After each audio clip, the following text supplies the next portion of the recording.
The rain had already turned the highway into a mirror when Mia Hart pulled her rideshare car off the main road and into the old district.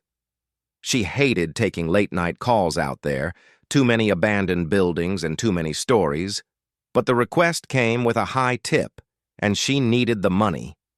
Her dashboard clock clicked over to 1:07 a.m. The pickup location was a rundown bus stop beside an empty field.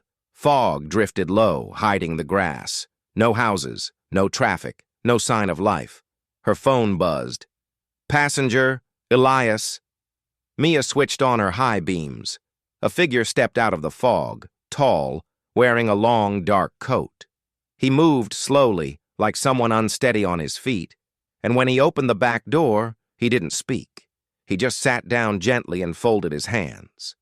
"Where to?" Mia asked. He gave a single address, Harrow Hill Cemetery.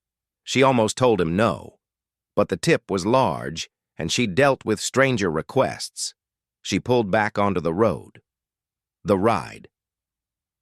At first, they drove in silence. The storm thickened, pounding on the roof. Then Elias spoke.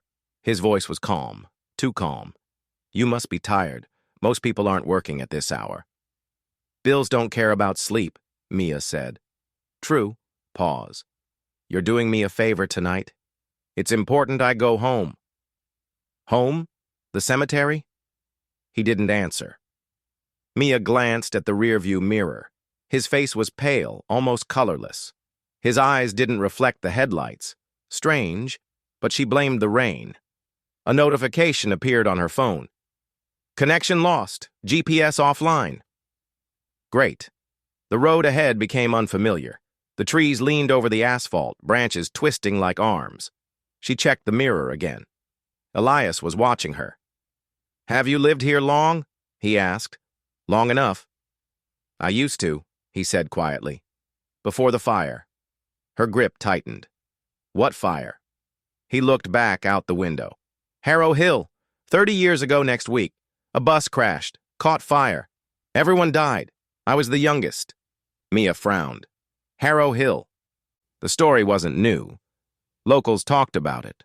An old tragedy, the reason the district was mostly abandoned. But Elias didn't look 30 years older than a child. He looked maybe 25. She didn't say anything. After a moment, he added, "No one came for us, not really.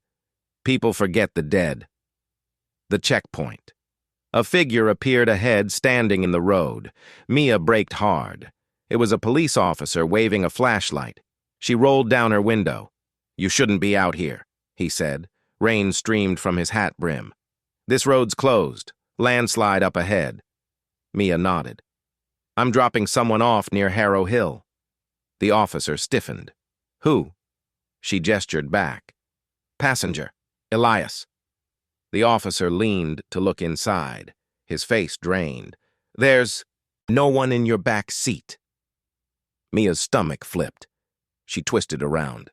The seat was empty. The door was closed. No wet footprints. No sound. He was just..." She stopped. Her chest tightened. The officer's voice lowered. "Turn around. Go home. People see things on this road at night. They don't always come back themselves." Mia tried to speak again, but something cold slid across her neck, like a fingertip. She froze. The officer saw her face drain and stepped back. "Ma'am, drive, now." She hit the gas. The return. She sped through the rain until the road widened enough to pull over. She killed the engine. Her breathing was sharp. The back seat was still empty, but the air felt wrong, cold, heavy, as if someone invisible sat inches away. Her phone flickered back to life. "Ride still in progress. Drop-off, Harrow Hill Cemetery. Estimated time, 8 minutes. She didn't touch anything. The app had updated by itself. A voice whispered from the back seat, so close the breath brushed her ear. "Please take me home." She didn't look. She put the car in drive and accelerated. Harrow Hill. The cemetery gates loomed out of the storm, iron and bent. Beyond them, gravestones stuck out like broken teeth. Mia parked, hands shaking. The air inside the car shifted again. Elias was back, visible now, pale, soaked, but strangely calm. "Thank you," he said. Mia opened her mouth, but nothing came out. "You did what no one else has done," he said. "You brought me back." Lightning cracked overhead, revealing rows of stones, and one charred bus skeleton still lying in the weeds, rusted and half swallowed by vines. Elias stepped out of the car. Rain passed through him, not over him. Mia stayed frozen. He walked toward the bus wreckage. At its door, he paused.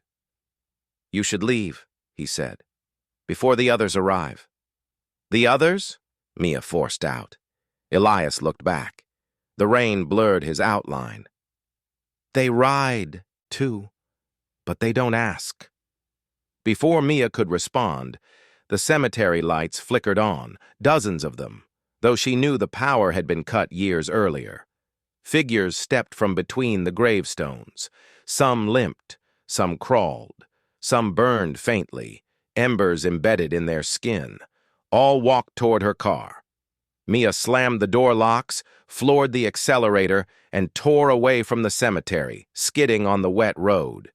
She didn't stop driving until she reached a gas station miles away, where she sat shaking until sunrise. Aftermath. At home, she checked her rideshare history. The trip was still there, completed. Passenger, Elias Fair, 0.0. Tip, thank you for the ride. No profile photo, no trip map, just a timestamp, 1:07 a.m. That night, Mia deleted the app. She hasn't driven since.